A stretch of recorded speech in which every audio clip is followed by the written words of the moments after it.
Mwaka gwa 2015 obwakabaka bwa Buganda bwaddamu okuttukiza enkola eya luwalo lwaffe abantu ba Buganda mwe bayita okutwala ensimbi emmengo okuwanira emirimu gya kabaka.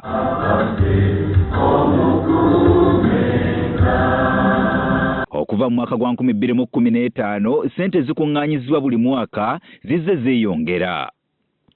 Mu mwaka 2022 obukadde 934 n'emitwalo 559,592 bwe bwakuŋŋaanyizibwa, ate mu mwaka 2023 akawumbi kamu n'obukadde 546 n'emitwalo 719,946 ze zakuŋŋaanyizibwa, ate mu mwaka 2024 akawumbi kamu n'obukadde 686 mu emitwalo 19,946 ze zakuŋŋaanyizibwa, ate ng'omwaka oguwedde 2025 akawumbi kamu n'obukadde 953 n'emitwalo 54,154 ze zakuŋŋaanyiziddwa.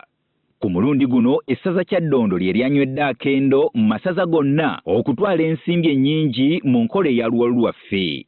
Kyaddondo yaleese ensimbi obukadde 2,406 n'emitwalo 54,110, ate Buddu n'eddirira n'obukadde 315 n'emitwalo 960, Busiro ekutte kyakusatu n'obukadde 23 n'emitwalo 9,404, ate Ssingo n'eddirira awo mu kyokuna n'obukadde 189 n'emitwalo 69,8, Olukyagwe n'eddirira n'obukadde 156 mu emitwalo 99 mu 2,251 n'amasaza amalala ne gagoberera. Ate abantu ba Kabaka abali ebweru wa Buganda mu Uganda bakuŋŋaanyiza obukadde 14 n'emitwalo 72,104, ng'abantu abali mu kitundu ekyankola ekigezi be basinze okuleeta ensimbi nga baleese obukadde 6 mu emitwalo 2.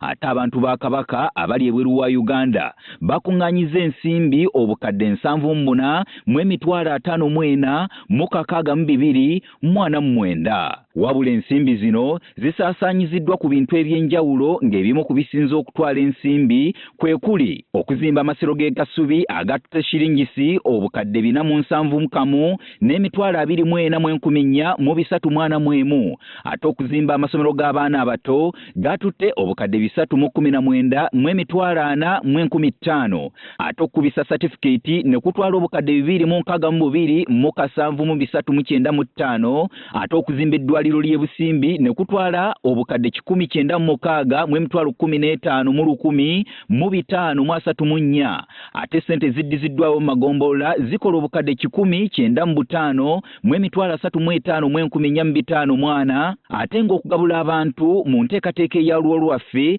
obukadde 142 mu omutwalo gumu n'ebintu ebirala ebisaasaanyiziddwako ensimbi.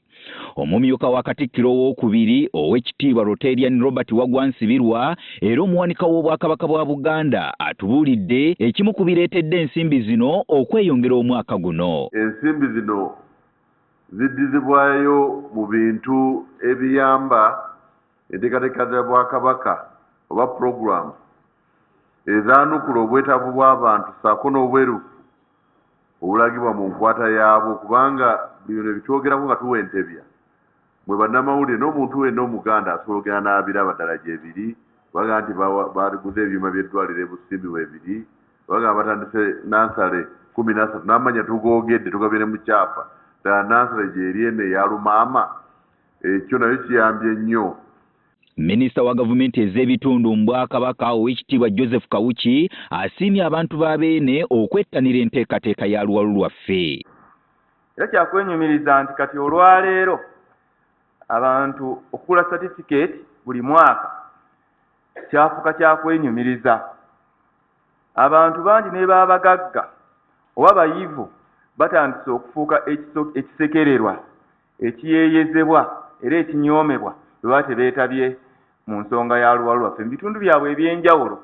Era eriyo n'abaami ba Ssaabasajja Kabaka ng'oli ajja n'ebirowoozo bingi eri Obwakabaka, ajja n'obwetaavu bungi, naye nga bamubuuza nti nno gozze ebirowoozo bireese tuteekewo kampani eno naye certificate ye eyaluwala eriwa. Ye Kaggo Ahmed Magandazi akulembera essaza Kyaddondo atubuulidde ekibasobozesezza okukira amasaza amalala gonna omwaka guno. Ate abaami bamala okutegeera wansi n'abantu ba Kabaka batandikirawo okwebuga n'okwetala Buganda yonna nga banoonya oluwalo. Era balukuŋŋaanya abaami abasembayo nga abatongole nga bakwataganye n'ab'emiruka ne balwanjula eri ab'eggombolola. Olwo era obukulembeze bukoma buli badde buva waggulu nga bukola ki bukka wansi, naye kati bukulembeze bunywera nga buva wansi bwambuka waggulu. Ow'omuruka bwabufuna nazza kugombolola, ate ow'eggombolola naye n'akubira ku w'essaza nti oluwalo ndufunye. Emu ku ngeri ezivujjirira emirimu gy'Obwakabaka y'enkola eya luwalo lwaffe abantu b'abeene mwe bakiikira embuga n'ettu okuva mu masaza ag'enjawulo n'abantu abaagaliza Obwakabaka era ng'ensimbi zino zisaasaanyizibwa ku bintu eby'enjawulo ebikulaakulanya Obwakabaka. Gerald Damulira, Agafeeyo, Spark TV.